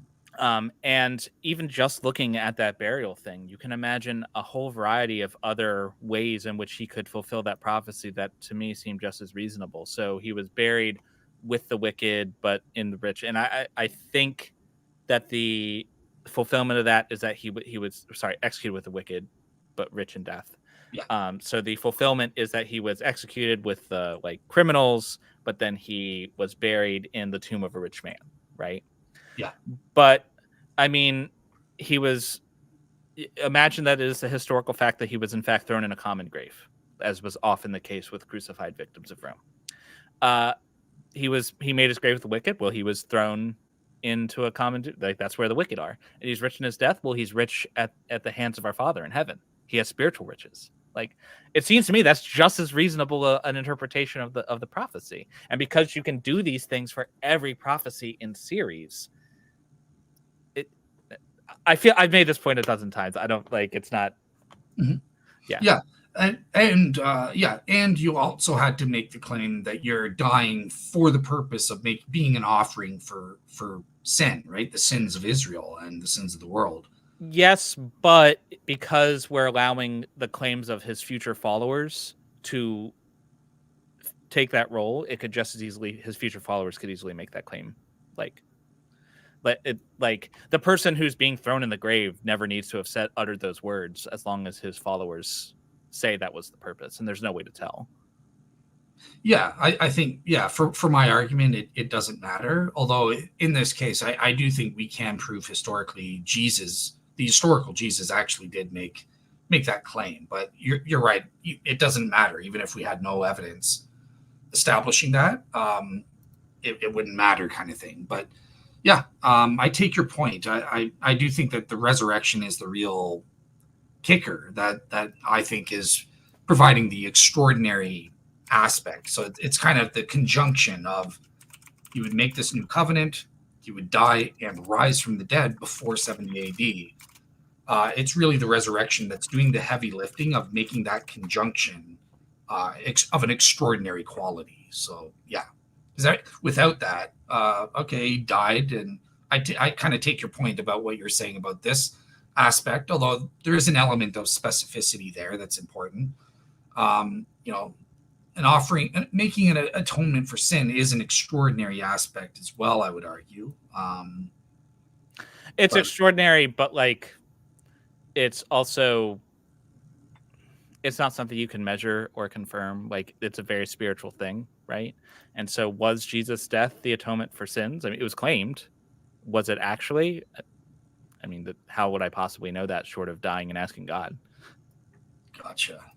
Okay, cool. So yeah, I think that's it on Isaiah 53. But but you do the last thing I wanted to confirm, but you do take my point that it's not whatever this prophecy is about. I don't know if you're conceding that it is a messianic prophecy at this point, but do you at least kind of say that it's obviously not about the nation of Israel? This is something that medieval, up-to-date, modern-day Jews are just saying, just as purely a reaction against Christians. Whatever this prophecy is, it's not about the nation of Israel. How can the suffering servant die for the nation of Israel if it is the nation of Israel?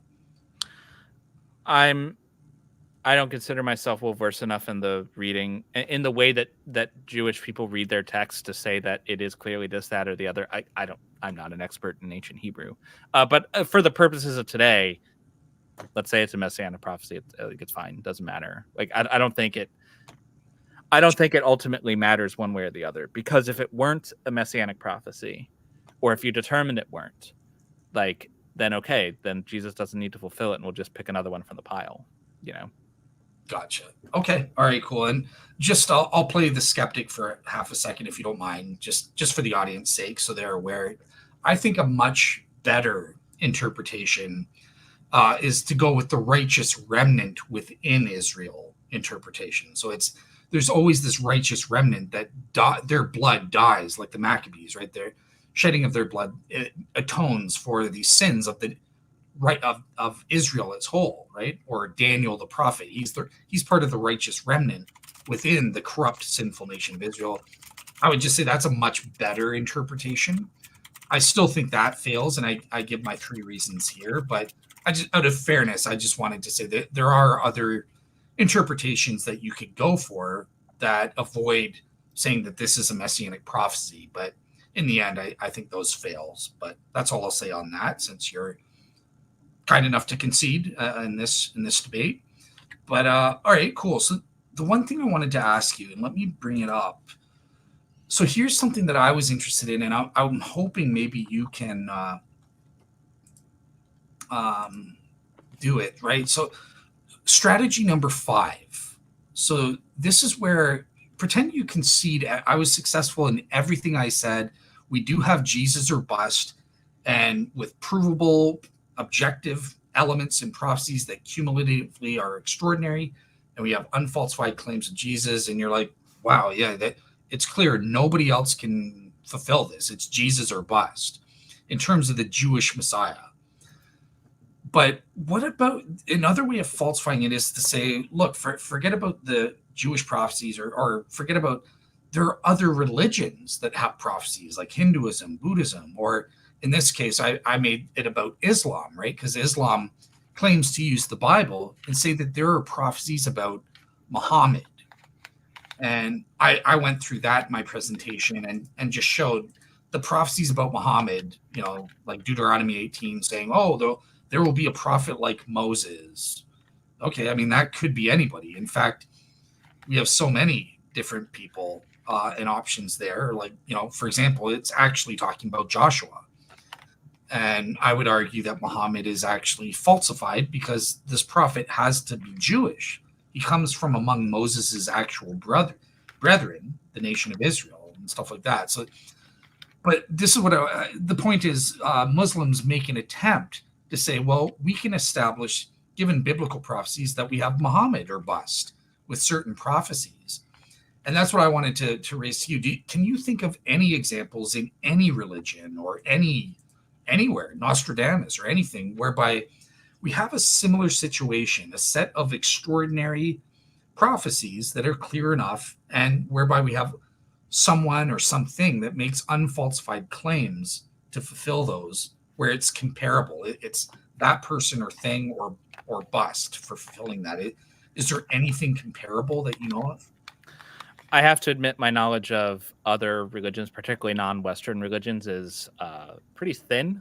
I know the basic tenets and some of their ideas, and that is about the end of it. So I would not be a good person to ask. Like, do I know of one? No, but that doesn't tell you basically anything, because even if there was one, I wouldn't know about it. I just haven't studied them deeply. I will say that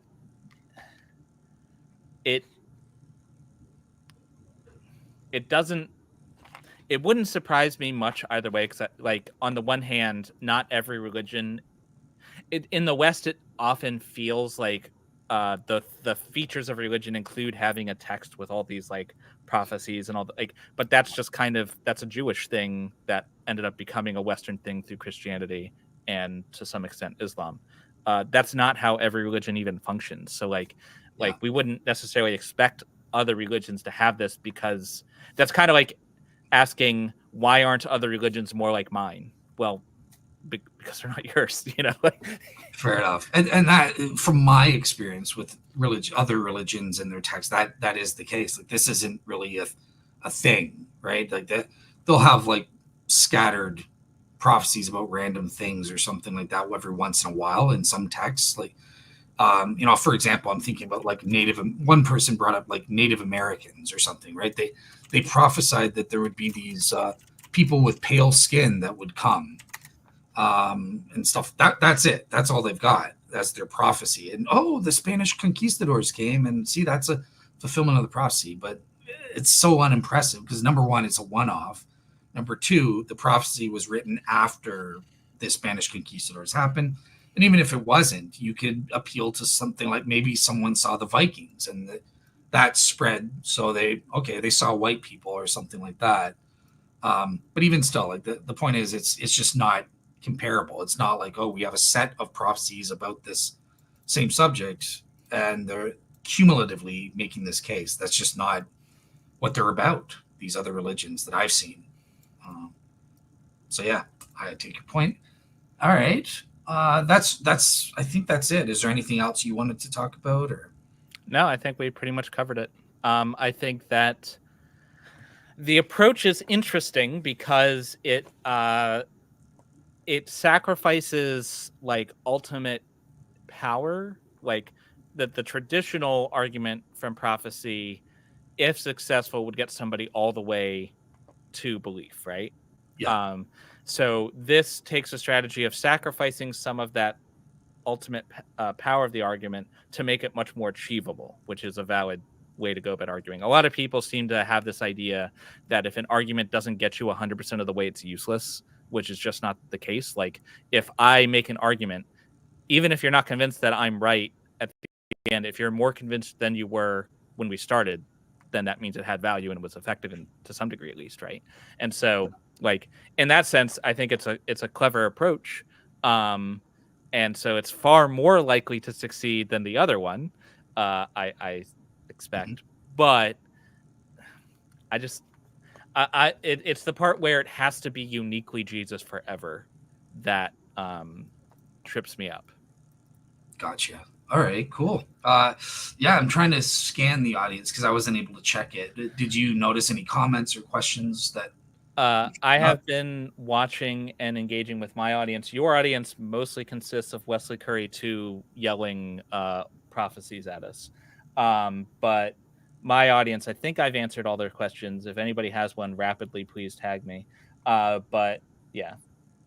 There was one question that one of your audience asked that I did answer in the chat, but might be interesting for people to hear. Mhm. The Ugly Truth asked, and I assume he's speaking to me because he says, hypothetically speaking, if you die, come to find out that Jesus, God, and divinity was real, and you wasted 80 years of your life. Man, I hope I live at least that long. Disbelieving it, what would you do? Especially since I was a Christian for the first like 20 years. That means I made it to like 100. And my answer to that was, okay, and we have a super chat that I'll get to in a second. My answer to that was, I don't think I would have wasted my life. I feel like pursuing the truth is a value in and of itself, and asking these sort of questions, like the unexamined life is not worth living, and I feel like I'm examining my life. And so I think the process of skepticism and trying the struggle to get closer to truth has value. And so if I got to the end and I stand in front of God and I'm wrong, I was wrong, like, okay, well, fair enough, I'm gonna be wrong about some stuff, I wouldn't see that as a waste personally. Gotcha. Yeah, I see the super chat from. So I think this one's for me. So how can you establish Jesus fulfilled any prophecies when the Gospels were written a generation after the crucifixion and show signs of legendary development? So in the first place, so I would just say, like, with the argument that I was going over, you're totally missing the point. I don't care about proving Jesus fulfilled the prophecies. I'm not making an argument from directly fulfilled prophecies. I'm making a circumstantial argument based on Jesus's unfalsified claims, or the New Testament's claims about Jesus to have fulfilled these prophecies. So there's a slight difference there where I wouldn't do that, right? And to illustrate the difference, so look, how do we, obviously you're familiar, I'm assuming, with Christian apologists and historians who apply the criteria of authenticity to the Gospels as sources and then argue for certain historical facts. So with Isaiah 53, if I were to make an argument from direct fulfilled prophecy, I think Isaiah 53 is my best shot, because I do think I can prove historically that Jesus died, and that he claimed his death was for our sins. I can't, and that he resurrected from the dead. So I could make that argument from fulfilled prophecy. But there are certain elements to Isaiah 53, like, for example, the theological claim that he died for our sins. I can't prove that, well, Jesus fulfilled that. Like, I can prove historically he died and that he resurrected. me and Jordan would debate that. But I can't prove historically that, oh, and he died for our sins. And this is where I think, a direct fulfillment of prophecy kind of thing argument doesn't work as well when you're looking at Messianic prophecies. Now, it could be argued, look, I would make an argument from, what do I call it? It's the vindication prediction argument, right? So this is kind of, I say that Jesus predicted before his death, and I can prove this historically. Mike Licona has published a peer-reviewed journal with a total of 6 arguments based on the criteria of authenticity that Jesus predicted, like Isaiah 53, that he would die and rise from the dead. And I think I can prove, because we can prove the fulfillment of that, that would be one thing where I would submit, I can prove directly an argument from fulfilled prophecy. And I call that the vindication prediction argument. But with Messianic prophecies, if I'm looking at Isaiah 53 instead, that I can't prove every aspect of that prophecy, such as theological things like he died for our sins and stuff like that. So that's why I prefer to use my nuanced approach with Messianic prophecies. I hope that answered the question. But yeah, that makes sense. David, tag me if it didn't, and I'll ask clarifying questions. So that did bring up one thing, though, as you were describing that about the claims. So this is about claims from the past. I think that weakens the uniquely Jesus thing a little bit, because some of the features, like it's a virgin birth, or like the place of his birth, Bethlehem, or stuff like that, right? That narrow it down to just Jesus. We can't. We are getting these as claims from people after the fact who are writing, and could at least potentially be writing to make their guy fit the claims, right? And so if the person doesn't actually have to fit the he didn't have to actually be born in Bethlehem. He has to merely be claimed to have been born in Bethlehem, and he doesn't actually have to have been born from a virgin. He immediately has to claim to be born a virgin. That makes it a lot easier for a future person to make those claims. Now, I understand you would cut off the future part because you think that it has to be before 70, right? Mm-hmm. But suppose that it was successfully argued that that is not rock solid, if you can leave that aside, then it seems like if you're allowing for just the mere claim, and it doesn't have to necessarily be shown to be backed up by reality, just for this argument, then that's going to make it a lot easier for a hypothetical future person who isn't Jesus to make that claim. Yeah, and I'll just say, so I agree with and disagree with that point. So here's where I agree that it is a lot easier, because I'm just saying, look, I don't even care about Jesus' claims himself. I'm open to any and all authoritative. I should have said this. So that's why, for me, it's just New Testament, right? I don't care about the church fathers and stuff like that. But if you could, hypothetically, if you could prove the church fathers are authoritative, inspired sources, I will include them too. But for the record, my thing is about the authoritative, unfalsified claims. And for me, that's just the New Testament. That's what I believe is authoritative.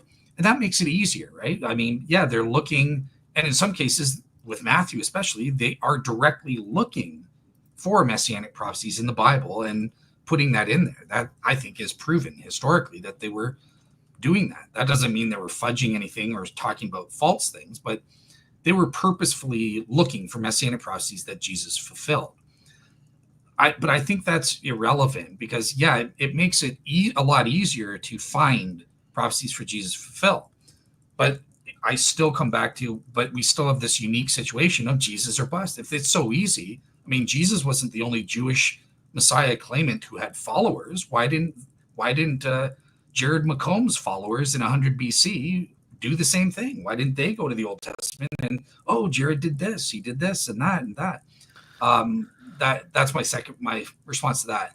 The second thing where I disagree with you, Jordan, is that based on allowing the followers to do this after the fact, and because it's not just one, but we have multiple people doing it independently, it also makes it harder in some ways to fulfill, because the potential for contradictions is higher, right? If we have claims that contradict, like, oh, Jesus was born in Bethlehem and Jesus was not born in Bethlehem, well, that equals a falsification, because the law of contradiction would be violated. And you could say, well, look, we have falsified claim. Either way you look at it, we have a falsified claim. that Jesus fulfilled this prophecy or something like that. So the potential for contradictions makes it harder in some ways. I don't know that that would manifest in reality because of the way that religious traditions tend to grow. So what would happen in that case, and it's always possible, we know that there was more writings of Christianity than we have. And so if you had a claim like Jesus was born in Bethlehem and this fulfills the prophecy, and another one's like Jesus was not born in Bethlehem and did not fulfill the prophecy, both of those are not going to survive. One, the sect that believes one is ultimately going to triumph over the sect that believes the other, and that's the one that's going to be preserved through history and seen to be the orthodoxy. And so like having multiple followers, like multiple Christians did have many ideas, and a lot of them were just proclaimed to be heresy, and heresy means, your belief, not mine, right? Nobody thinks they're a heretic. Everybody. Yeah. So unless you're David Russell, but yeah. Yeah, right. So like, yeah, orthodoxy is my doxy and heterodoxy is your doxy. So yeah. So I think if we could teleport and go back in time and take a survey of people who believe themselves to be followers of Jesus, you would have that variety of claims, but they winnow out over time. So I will admit that is a really, really good point. And that speaks, especially because I was specified at the end that I only look at the authoritative claims, right? And obviously you get that, well, do the church fathers qualify or not? And we could get into the details. Well, how do we prove what's inspired? Why do I only believe the New Testament is inspired and not the Gospel of Thomas or the church father Irenaeus or something like that? But barring that, we even within the New Testament, within the narrow scope of what I accept, just pretend that's justified, we still have independent traditions whereby there is a potential for contradictions. And in fact, just so I'm getting this clear, Jordan, do you believe there are contradictions in the resurrection accounts in the New Testament, or do you deny that there are contradictions there? I think that there are contradictions as written. There are ways to get around those contradictions. So, for example, well, you said specifically the resurrection account. The timeline of John is different than the timeline of the synoptics. Right. Jesus appears to have been crucified on a different day, and it appears at least plausible that John made this change from the synoptics to make a theological point that Jesus was the Lamb of God, and so that's like the point he's making. So I think that there are contradictions if you interpret them literally. However, I think that if you could sit down, whoever the author or authors of John were, and whoever the author and authors of the synoptics were, and said, "Hey, John, how come you changed the thing? Why did you write down something that's wrong?" John would say, "What do you mean? No, like it's not literally true. That's not the point. You're missing the point. I'm telling you the truth. The truth is that Jesus is the Lamb of God. That's the point. You're missing the point." So like I think that there are contradictions, but I don't think that means. I think that's just missing what the author was getting at, probably. And also like.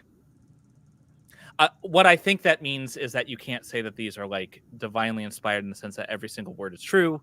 And if you read in the Bible, that means it actually happened in history, because like I think it could still contain truth and not be like that. Like there's more than one way to be true. Yeah, fair enough. Yeah, I tend to agree with that. I don't think that there is contradictions, or I think that the vast majority of them can be harmonized or explained in different ways, such as the ways you go. But the point is that I was making with those differences, regardless of whether you think they actually contradict or not, it does show this is one part of the reasons biblical scholars, including Bart Ehrman and skeptics and stuff, will say that there is independent traditions going on there. And as long as you have two or more independent traditions, that does allow for the potential for contradictions that could have come up and therefore falsified this, right? So it's just saying, yeah, there's pros and cons if you allow that. I was raised fundamentalist, and so like in my tradition growing up, if you had allowed anything to be, if there was a contradiction that was an actual, one person said one thing, one person said another, that means the whole Bible is false and Christianity is dead. Like that was the idea that I was given. I don't think that's a very wise way to either read the text. I don't think it's what the original authors probably intended. I don't think that's like you're missing a lot of meaning, and I don't think it's reasonable. Like, so in the chat, people are talking about like who found the empty tomb, were there guards or were there not? Did Jesus ride into Bethlehem in one animal or two? And I think that like written literally, these can be you can find harmonizations. That doesn't mean there's not a contradiction. It means a contradiction is explicable. Mm-hmm. But like I think that tells you that the book is not 100% an accurate depiction of history as it existed. But that doesn't mean in and of itself that the general thing it's writing about is not true. So like that is a defeater for the very fundamentalist, black and white, rigid interpretation, but that is not the only interpretation. And while it seems to be the most popular in certain circles of the internet, I do not think that is the most popular even among Christians. Yeah. Like I said, for me, I'm good either way. I think a lot of them can be harmonized, even taking them literally. But there may be certain things where you apply Mike Lacona's approach with ancient literary devices, and those don't technically count as contradictions. They're differences with an explanation and stuff like that. But again, that isn't my point. I'm kind of just saying for my argument, what I was just saying there is pretend they are contradictions, like the intention they just screwed up and got it wrong. That would count as a falsify of a messianic prophecy, right? So let's say the Gospel of John said, for the sake of argument, said Jesus rose from the dead as per Isaiah 53, but Gospel of Mark said that he didn't rise from the dead and he swooned on the cross or something like that. That would, I think, count against, at least on a balance of probabilities, my hypothesis, because then you would say, well, which one is historically accurate? And, Gospel of Mark's earlier than John, and you'd have to get into those debates and stuff. And if you could prove Mark is historically accurate, that would falsify it. Isaiah 53 says he's going to rise from the dead, and we know historically that he probably didn't rise from the dead. So there's more opportunities for falsification. That's my only point. And then I'll shut up. Makes sense? Yeah. All right. Cool. I think that's it. Pretty good answer, he's saying. Awesome. So, yeah, I hope that's it. Felix Fortuna saying, why would God need to open the tomb to get Jesus out of it? So I don't think, well, first of all, through God, all things are possible, right? He doesn't have to. But like, I think those are kind of missing the point of the narrative. Like, I don't know. I don't find those kind of lines of argument particularly persuasive for myself, because like, I don't know, like God could have done anything. The fact that he chose this one thing versus another, like, that's not an argument I would make personally. Gotcha. Yeah, same here. I don't think this is obviously he's trying to say, well, Jesus, look, he can walk through walls. He didn't need to open the tomb. He could have walked right through it. And that's true. Or as Bob Rucker says, gone to another dimension and then reappeared in 3 dimensions, right? But that's true. But don't forget, God isn't just concerned with getting Jesus out of the tomb. He's also wanting the disciples and the women to come running the next day, see that it's open, and look into the tomb. So that needed the tomb to be open for them to look in and see the burial clothes. So, there could be any number of reasons. I think you can make an argument about other things that God doesn't do, but that would be a whole other topic of discussion. So fair enough. We've had that, right? Like, why would God make the shroud date to the medieval period if the carbon dating is correct, which it isn't, folks. But all right, cool. So thank you so much for coming on it. And it's about 2 hours, and I hope you enjoyed the discussion. I thought it was great getting your feedback, substantive criticisms to this argument, because it's not something I've fully developed. It's not one of the reasons I'm a Christian, but it's something where I think there's potential. If somebody did the legwork and developed it further, maybe it could go somewhere. So yeah, I hope you enjoyed your time. Yeah, always fun. Awesome. All right, take care, everyone, and I will see everybody in 1 hour, because I am having the famous atheist from infidels.org, Keith Augustine, on my show to talk about near-death experiences, and he'll be giving the skeptical case against veridical NDEs as proof for the afterlife. So see you in an hour.